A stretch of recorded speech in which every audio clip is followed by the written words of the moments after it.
Hey guys, welcome back to our second portion of this three-part video series. I will now be talking about uniforms, gear, boots, footwear, arms, and even your haircut. Alright guys, now in this academy you're going to be wearing all different kinds of uniforms. One of the first uniforms you're going to be wearing is this, the black suit with the long sleeve white shirt and of course your tie. Now this is not the clip-on tie, this is the one you actually have to tie a knot with. And I'm going to need you guys to get not just one of these, but 4 to 5 pairs. And you're going to be wearing this going to the academy and coming back from the academy. So from home to training to home. Now you can find inexpensive used ones at your local Goodwill or Salvation Army stores. Now if you want to get a brand new one, you can just go downtown and get a good set for about $65 to $85. Now when you're wearing your black suit, the shoes you should be wearing are your boots that you got in the academy. Now make sure your pants are not too long. It should just be able to touch your boots and maybe a little bend, just like right about here and then start bending. Now for your PT sweats, this will be the ones you'll be using for your physical training. It will be this blue attire that you receive in the academy. It has your last name on the sweater on the front side and the back side so they can read it from a distance. Just almost like the one you went to CAP, just different colors. And under that you will be wearing a white shirt with your name printed on the front and back. And underneath your pant sweats you're going to be wearing your blue shorts that the academy has provided you with. And of course any kind of running shoes that you brought with you at the time. And white socks. And when it comes to your PT sweats, if you have any tattoos, they need to be covered up. So if you have a black sleeve or bandages, that's what you're going to need to put on. Anything that's visible needs to be hidden away. And for you ladies out there, make sure you're wearing a white shirt under this white shirt. Alright? Alright guys, next is what you would call a Smurf uniform, which are these. And with the pants. Alright, so with these you're going to need a good 3 to 5 sets because these will wear out very easily, and depending on your laundry methods it may also fade and could get you in trouble. Now when you're wearing the pants, make sure you have the Velcro belt, not the normal belt you would wear with your black suit. So your Smurf upper garment should look like this, and make sure you're always wearing a white shirt underneath it, okay? And a faded version would look like this. This will get you in trouble. Do you see the difference? When you get your Smurf uniforms for the very first time, make sure you sew down the shoulder straps right over here for the epaulets. Now also for the dark blue pants, which is right over here, the very bottom, you can see it's hemmed. Now when you get to your tailor shop, most of them will be familiar with how police and military hemming should be done. Closer to graduation, you will receive your long sleeve type A uniforms. You'll get 2 sets of these. And this is what you're going to be wearing on badge day, graduation day, and then finally when you hit the streets. And there are buttons and other accessories that go with this uniform that I will be discussing later on. Okay. With your type A uniforms, you will be wearing your Velcro belt. And on your badge day, you'll be wearing your cover guard and of course black socks and your clip-on tie. Not the one you put a knot in, but the clip-on. And of course your boots that have been shined to perfection. Now remember when I told you that you'll be receiving your gear and stuff during orientation day? Well, one of the things you're going to be receiving that day is going to be this black bag. It's a big duffel bag. This is where your whole life is going to be in the next 6 months, alright? Now, look, your lockers are, usually it's not going to be big enough to carry all your gear in it, so that's your lifeline right there, your duffel bag. That's where most of your stuff is going to be, that's where you'll spend a lot of your time with. You'll be carrying a separate bag for your lunch. Get something like this, alright? In the academy, you're going to be getting a note card that has some of your information. You're going to be taking it to the front. Make sure you laminate it so you don't have to keep changing it every once in a while. And on a separate bag, you're going to get what's called a war bag. It's going to look just like this, alright? And this is what you're going to use to hold your duty belt. Now your utility belt, your duty belt, but what we like to call it in the academy, your Sam Browne, is going to have a lot of basic things, like things you can already guess: your handcuffs, your handcuff pouch, magazine holders, your gun holster, and etc. But you will notice that as you go deeper into your training, you'll be certified to use a lot more stuff, like your pepper spray, for example, or your radio, and your Sam Browne is just going to get heavier and heavier. So guys, of course you're going to need your toiletries, you're going to need your sewing kit with scissors, because once in a while you're going to have loose strings coming out of your uniform. You're going to need to cut those off before your drill instructor tears your head off. You're going to need a 3x5 index card so you can study, and you're going to need compression shorts, just like that. And down here, you're going to need a good laptop. You don't want to borrow one from the academy because you don't want to be responsible for that. You're going to also need a 16GB flash drive, and you're also going to end up writing your serial number down there. You're going to want a lint roller, so you always look presentable. You're going to have your tie bars, and of course you want a good binder where you can put all your papers in. And it really helps to have a accordion folder. Makes it a lot more easy to organize your narratives, your tickets, the informative papers that you've been given, or police bulletins. Alright, so this is a nameplate. You're also going to need a couple of these. Make sure you do not polish them, alright?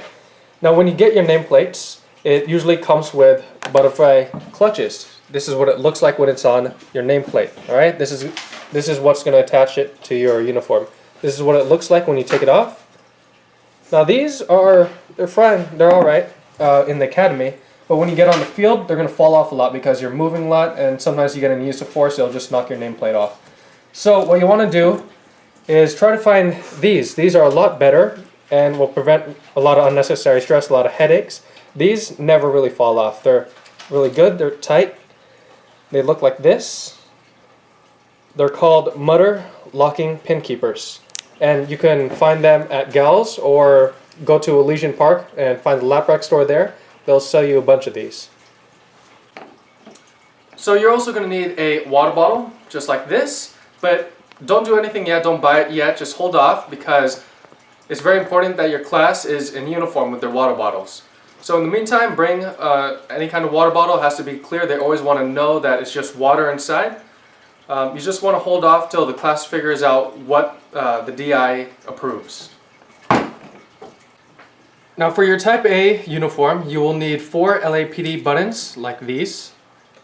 Now you can buy these from any law enforcement store like Gals, G-A-L-L-S. You will need 4 per uniform. You're going to put them here in your breast pockets, and another 2 here by your shoulders. And it's always good to have some extras because these are very easy to lose. Alright, so guys, in the academy, you're going to get what are called shirt stays, okay? Now this is what you're going to get in the academy. It looks like this. This loops around your sock. These will attach to your shirts. They will keep it down, tucked in easy, okay? Now these are okay. They're what you get in the academy. But once in a while, you'll find that they don't always stick. So this is what I recommend. These over here, if you focus at the tips, it clamps on. You should get about several pairs of these. These are the better kinds. You can find this online at Amazon or Gals. And I find that they work a lot better. They're much more effective in keeping your shirt tucked in than the ones you get in the academy. Alright, so now let's talk a little about footwear. Now, do not underestimate the advantages of wearing good fitting and comfortable footwear.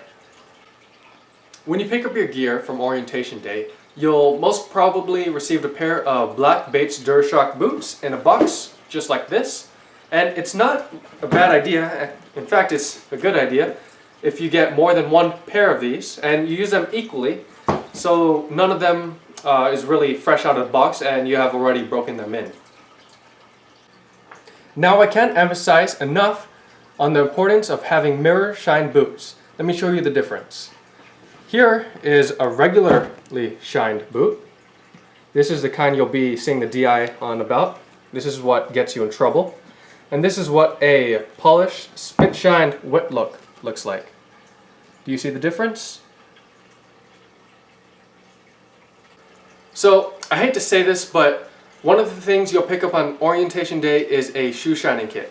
It looks exactly like this. This is one of the kits I never opened up, and unfortunately more than half of the stuff here is useless to you while you're in the academy. But one of the most important things in here is actually this, Angela's Shoe Wax Polish. You'll be using that a lot. It's very good. And don't use this one right here, the liquid. If you do, it'll leave streaks on your shoes. It's very messy, easily stains, and at first your shoe will look really good, but over time it's going to crack and it's going to be very difficult to fix. So it's a poor investment. You also need a good pair of running shoes, something like this, not too colorful. They don't want to see any rainbow shoes out there. Just try to stay within the black or white range. Make it simple, okay? Nothing too flashy. Also in the academy, you're going to get wrestling shoes just like this, or if you have one at home already, make sure they're pretty much just like this so everyone's uniform. I know, one of the most exciting parts of police training is marksmanship. And you'll be shooting so many rounds in so many different positions under so much, different sequences. Your trigger finger at the end of the day is going to be sore. So early in the academy, you're probably going to be issued a Smith & Wesson 9mm MMP. This magazine-fed pistol will be your best friend throughout your training. You will love it, you will care for it, and you're going to care for it at the end of the day more than you did your puppy. So you're going to need a gun safe in your home, something like this, or a means of keeping it safe, just like this. Alright? Okay. You will be given strict instructions on how to do that when you get to the academy, and they'll talk a little about it on your orientation day. This weapon will be with you on your way to the academy and back home. That's it. Alright? If you need to pass by the grocery store on your way home from the academy, don't. Just go home, leave your gun in the safe, then you can go to the grocery store. You need to be proficient enough so that this weapon is an extension of your body. You're also going to need, obviously, your eye and ear protection. This will be your eye protection, and this will be your ear protection, alright? Now this is the electronic ear protection. This is a little pricier, but I say it's worth the money because it's going to help you communicate a lot better during your marksmanship training. When you're training, there'll be an instructor in the tower, and he'll be giving out instructions like 2 to the body, 1 to the head, fail your drill on the right target. And if you can't hear him, then that's going to be a bit of an issue. So that's why I recommend the electronic earmuffs. They help mute the sound of the bullet, and they let the voices travel through. This is typically what you will use during training. This is the Remington 870. It's another of your best friends during the academy training. As much as I want to advise you to go to the shooting range now and master these weapons, that might not be the best idea. If you want to go to the range and fire a few rounds, then yeah, go ahead, feel free. But just know that some of the best shooters that go into the academy that I've seen have zero experience in firing guns whatsoever. How did this happen? Well, it's pretty simple. They're clean slates. They're a blank canvas. The instructors love that. Why? Because most of the people that have experience firing guns, that fire on their own leisure without formal training, may have already developed bad habits when handling weapons. And some of the instructors think that it's better to teach a person without experience because it's easier to mold them the right way instead of trying to fix bad habits. To conclude the second part of this 3-part video series, I'm going to talk to you about haircuts. Now, for women, they need to have their hair in a bun. For men, so much more easier. No hair. This is not good. This means trouble. This is what's going to get you and all your classmates, all the recruit officers, doing push-ups. Now this right here, this is safe. This is good.